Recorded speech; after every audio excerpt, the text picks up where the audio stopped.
The soft shell lobsters are what people are looking for this time of year. The shiny, big new shells. It gets pretty old throwing all the lobsters back all spring, but this time of year, just the last couple of weeks, they have the shedders have shown up, mostly males, and lobsters that we've been throwing back all year now are big enough to keep. These are lobster crab traps, and you're hauling them on a lobster crab license. So if you have a commercial license, you make a living selling these things, you can bring the crabs right in with the lobsters.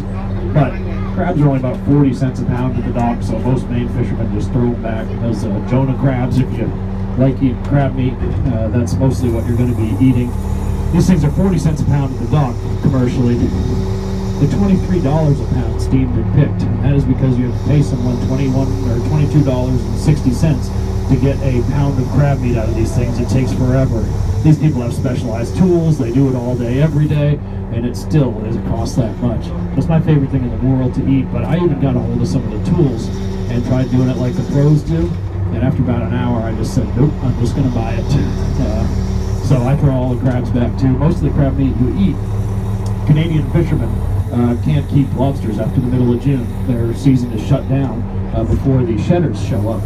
So they throw all the lobsters back, keep the crabs, and they ship them down to the U.S. So same crabs, very similar water, but most of these crabs or crab meat that you eat is from Canada because the laws are different. So that one goes back. There's some nice looking lobsters in there.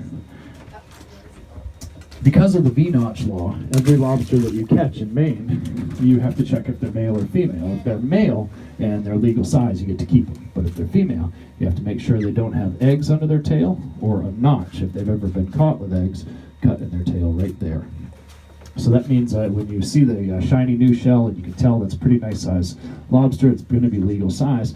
You have to know if it's male or female. If it's male and it's legal size, you can keep it. The only way you can really tell the difference is the top set of swimmerets at the base of the tail on a male like this one right here and right there.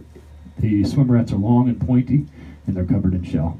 Female's top swimmerets are going to look like two little pieces of string or thread. They won't have any shell. They'll be small and wispy. So when you see that it's a male, all you have to know is he legal size.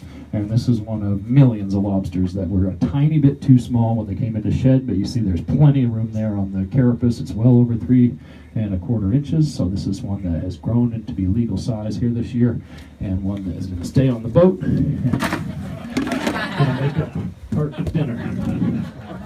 Yeah, this one's really soft.